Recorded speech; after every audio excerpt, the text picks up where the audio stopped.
Assalamualaikum warahmatullahi wabarakatuh.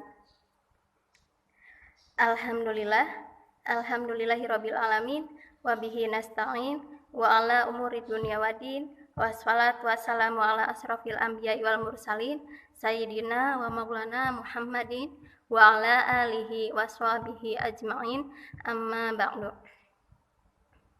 Alhamdulillah, puji syukur kehadirat Allah Subhanahu wa taala yang telah memberikan rahmat kepada kita semua sehingga sampai saat ini kita masih diberikan nikmat kesehatan. Untuk siswa-siswi anak-anak kelas 10, perkenalkan, nama Ibu Sri Rahayu, biasa dipanggil Bu Ayu. Ibu mengajar atau mengampu mata pelajaran pendidikan agama Islam di kelas 10 dan kelas 11.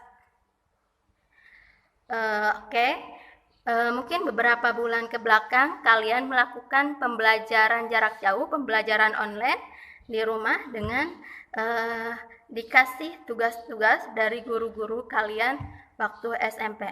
Nah, itu semua terkait atau karena himbauan pemerintah mengenai virus corona atau COVID-19. Jadi mau nggak mau, karena itu adalah himbauan pemerintah, himbauan pemimpin kita harus mentaatinya. Nah, untuk sekarang kalian masih melakukan pembelajaran jarak jauh nanti bersama Ibu atau pembelajaran online. Kalian masih belajar di rumah, tetap semangat. Jadi nanti belajar dengan Ibu kalian akan diselang-seling. 1 minggu video, 1 minggu tugas, 1 minggu video, 1 minggu tugas, dan seterusnya seperti itu. Untuk kelas 10 nanti kalian akan belajar PAI, semuanya ada 11 bab. Nah, di semester 1 insya Allah kita akan belajar 6 bab, dan 5 bab kemudian akan kita pelajari di semester 2.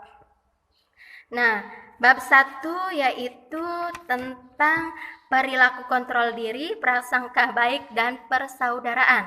Bab 2, larangan pergaulan bebas dan perbuatan zina. Bab 3, iman kepada Allah. Bab 4, iman kepada malaikat. Bab 5, berpakaian secara islami. Dan bab ke-6, perilaku jujur. Langsung ke materi. Sekarang bab pertama, bab 1, yaitu pengendalian diri. Pengendalian diri atau mujahadah an-nafs, yaitu perjuangan sungguh-sungguh melawan ego atau jihad atau melawan nafsu pribadi. Nabi Muhammad SAW menegaskan bahwa jihad melawan nafsu lebih dahsyat daripada jihad melawan musuh.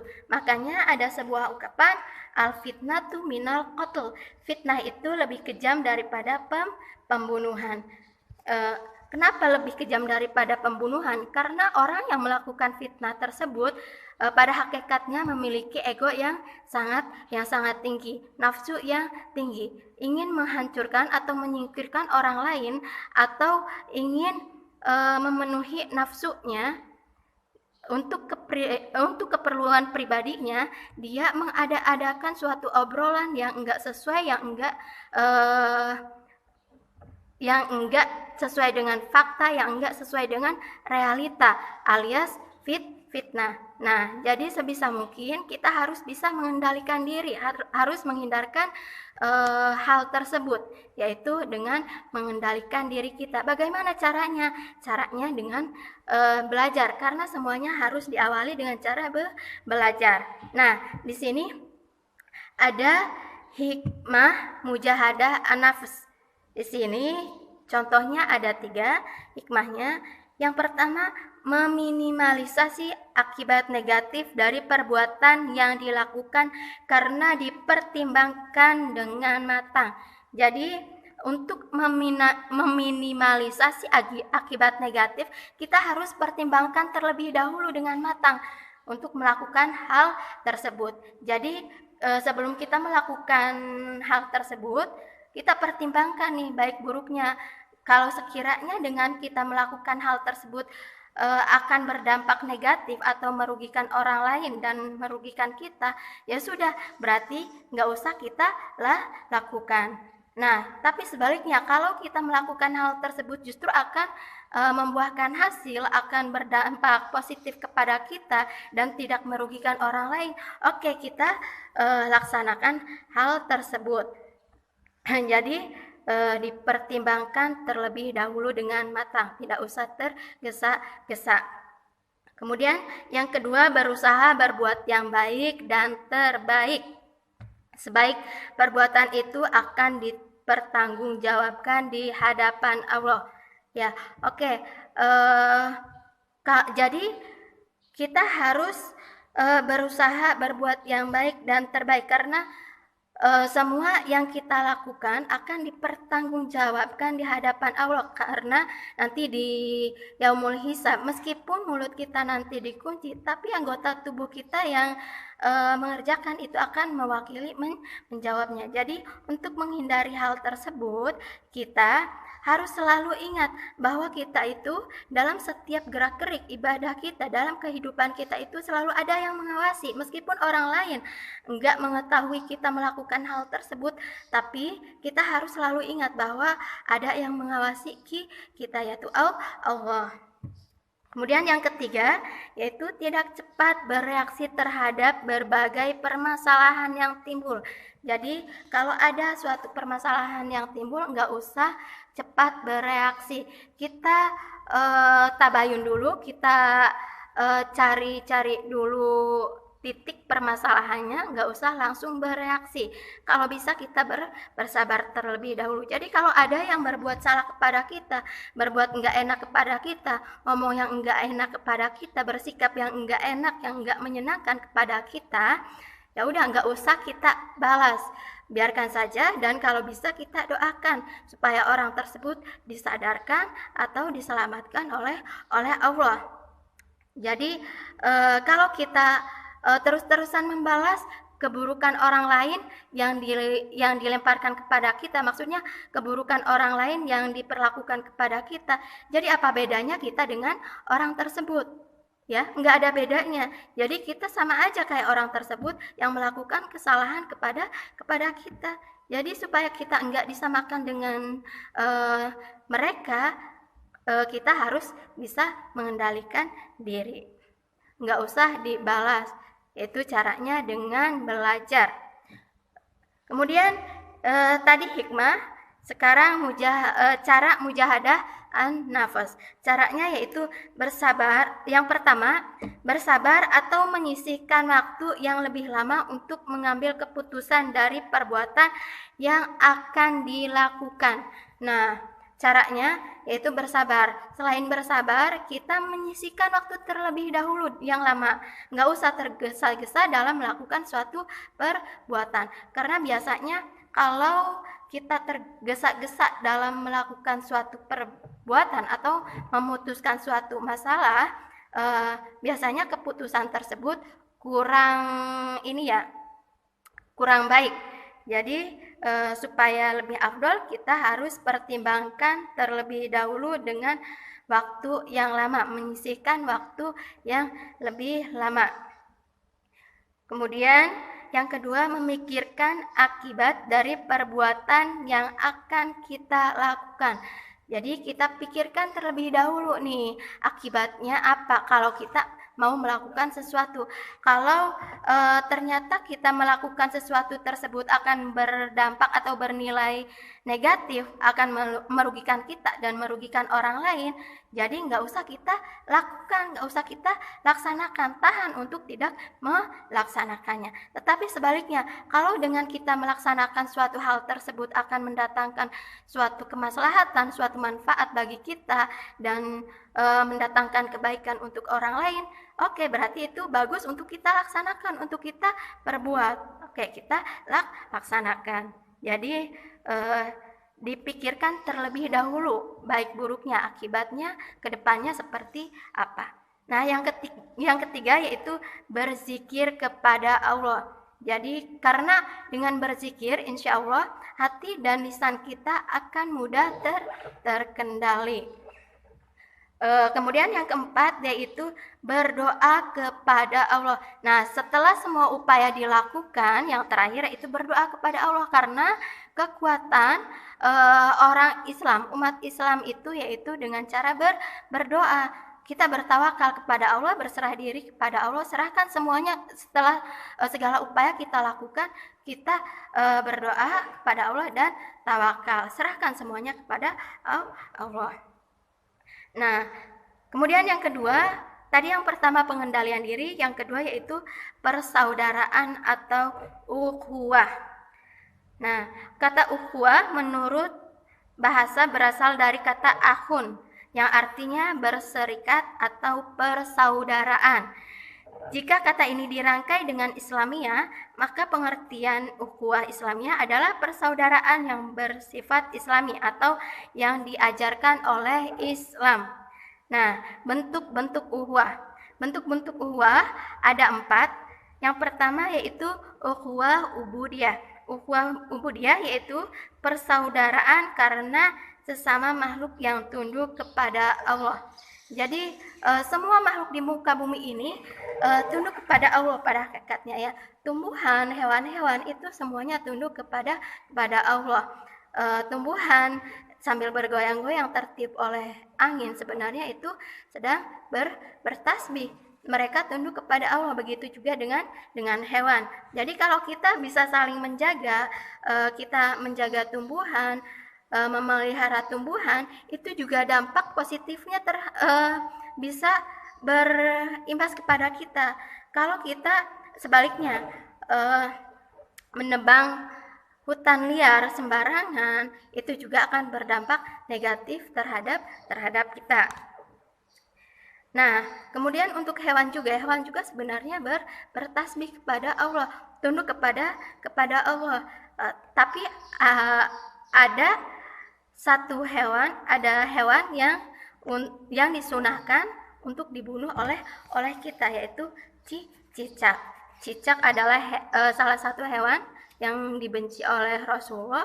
Nah, ibu nggak akan ada sejarahnya ya, ibu nggak akan bahas ini karena mungkin nanti akan menyita waktu yang cukup lama. Jadi dengan syarat ya membunuh cicak disunahkan, yaitu dengan cara 1 kali pukulan harus mati, enggak dengan berkali-kali pukulan. Karena kalau dengan berkali-kali pukulan itu masuknya ke penyiksaan, bukan lagi, jadi masuknya nanti bukan sunnah lagi tapi penyiksaan. Jadi kalau sekiranya kita enggak sanggup melakukan hal tersebut enggak usah melakukannya ya. Kalau kita enggak sanggup melakukan dengan 1 pukulan, enggak usah melakukan hal tersebut. Nah, kemudian yang kedua yaitu ukhuwah insaniyah atau basyariyah, dalam arti seluruh umat manusia adalah bersaudara. Jadi semua umat manusia itu bersaudara karena mereka semua berasal dari seorang ayah dan seorang ibu, yaitu Nabi Adam dan Siti Hawa. Jadi mau kita di Indonesia sama orang Thailand, sama orang Jepang, sama orang Amerika, sama orang Saudi Arabia. Nah, itu pada hakikatnya menurut ukhuwah insaniyah ini kita itu bersaudara. Kemudian yang ketiga, ukhuwah watoniyah wa an-nasab, yaitu persaudaraan dalam keturunan dan kebangsaan. Dalam keturunan dan kebangsaan. Dalam keturunan yaitu yang ada ikatan darah atau ikatan keluarga. Nah, biasanya ada kata-kata saya mah bukan mahramnya. Saya mah bukan muhrimnya. Jadi mana nih yang benar, mahram atau muhrim? Sering kita dengar kata-kata seperti itu ya. Nah, untuk ikatan darah atau ikatan keluarga itu namanya mahram, bukan muhrim. Kalau muhrim itu orang yang sedang ihram dalam ibadah haji, itu namanya muhrim. Tapi kalau mahram itu ikatan darah atau ikatan keluarga dan kebangsaan. Jadi menurut ukhuwah watoniyah wa nasab yaitu persaudaraan karena keturunan dan kebangsaan. Kebangsaan misalkan bangsa Indonesia. Ya. Kemudian Yang keempat yaitu uhuwah fidin al-Islam, persaudaraan antar sesama muslim. Jadi semua umat Islam baik yang di Indonesia, di Singapura, di Malaysia, kalau menurut uhuwah fidin al-Islam itu bersaudara. Makanya ketika ada umat Islam misalkan di Palestina tuh ya, yang waktu itu lagi yang sedang mengalami kesulitan. Jadi kalau kita mempunyai kelebihan harta, nggak ada salahnya kita sumbangkan sebagian kecil harta kita untuk mereka. Mungkin nilai 50.000 harta yang kita atau uang yang kita miliki itu akan sangat berguna bagi orang yang memerlukan. 50.000 dikali berapa orang yang hatinya tergerak untuk menyumbangkan, itu akan sangat membantu. Kemudian hikmah uhuwah. Di sini ada beberapa hikmah. Yang pertama, uhuwah menciptakan wihdah, persatuan. Jadi dengan adanya uhuwah, persatuan itu akan terjalin, ya, akan mudah terjalin. Beda halnya dengan tidak ada ikatan uhuwah, tidak ada ikatan persaudaraan. Nah, jadi kalau ada ikatan persaudaraan, contohnya Idul Fitri, jadi orang-orang yang jauh-jauh itu pada datang untuk berkumpul karena ada suatu ikatan. Jadi mereka bersatu. Kemudian yang kedua, uhuwah menciptakan kuah atau kekuatan. Nah, dengan adanya suatu uhuwah, ikatan uhuwah atau ikatan persaudaraan, jadi akan menciptakan suatu kekuatan yang tadinya lemah, tapi karena ada suatu kekuatan, karena ada suatu uhuwah akan menjadi lebih kuat. Satu sama lain saling mensupport atau saling membantu, bahu membahu. Nah, kemudian yang ketiga, uhuwah menciptakan mahabbah, cinta, kasih, dan sayang. Contohnya di lingkungan keluarga ya, kakak beradik, ibu bapak ya, hubungan anak dengan orang tua itu akan terjalin cinta dan kasih sayang karena ada ikatan persaudaraan. Jadi secara refleks ya, pasti ikatan batin itu, rasa cinta, kasih, dan sayang itu akan timbul. Sebenarnya kalau cinta itu lebih ke ini ya, lebih ke ke nafsu mungkin. Tapi kalau kasih sayang itu lebih ke iba, kasihan, seperti itu. Kemudian di sini ada beberapa hal yang bisa merusak uhuwah. Ini berdasarkan surat Al-Hujurat ayat 11 sampai 12. Yang pertama yaitu yang dapat merusak uhuwah, memperolok-olokkan baik antar individu maupun antar kelompok, baik dengan kata-kata maupun dengan bahasa isyarat, karena hal ini dapat menimbulkan rasa sakit hati, kemarahan, dan permusuhan kita. Jadi memperolok-olok itu enggak semuanya menggunakan kata-kata, tapi dengan bahasa isyarat, bahasa tubuh, dengan mimik itu termasuk ke dalam memperolok-olok ya. Misalkan dengan tatapan yang masam maksudnya, dengan mata yang sinis, dengan bibir yang manyun atau apalah ya, itu kalau kita melakukan itu terhadap orang lain, jadi akan menimbulkan rasa sakit hati atau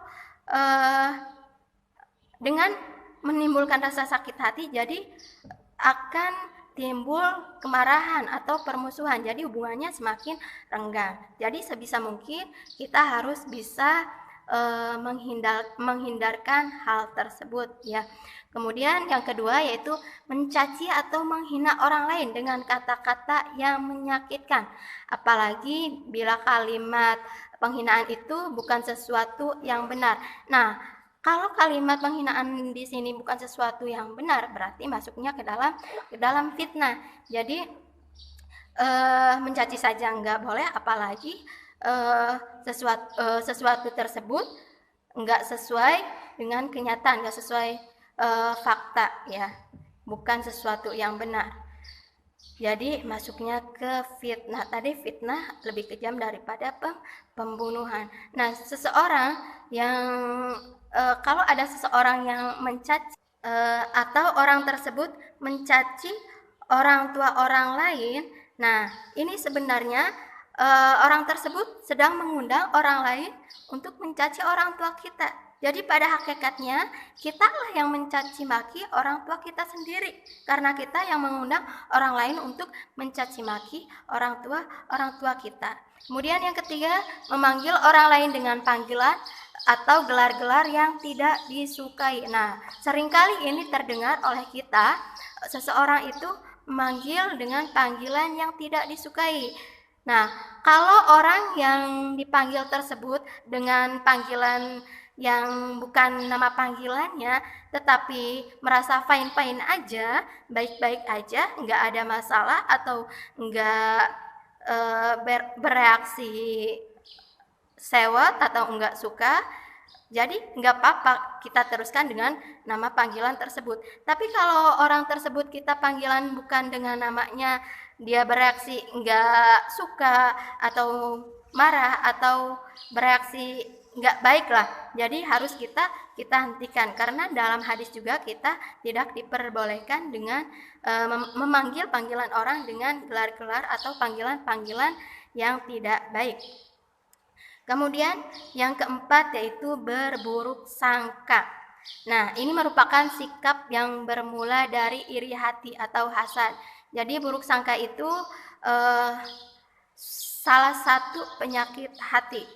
Jadi sebisa mungkin kita harus bisa beribu alasan, harus bisa positive thinking. Mau orang melakukan hal negatif kepada kita, sebisa mungkin kita hadirkan pemikiran yang positif. Mungkin dia melakukan hal tersebut nggak enak kepada kita, nggak baik kepada kita, sedang ada masalah, atau dia belum mengerti bahwa hal tersebut dilarang oleh Allah atau enggak baik.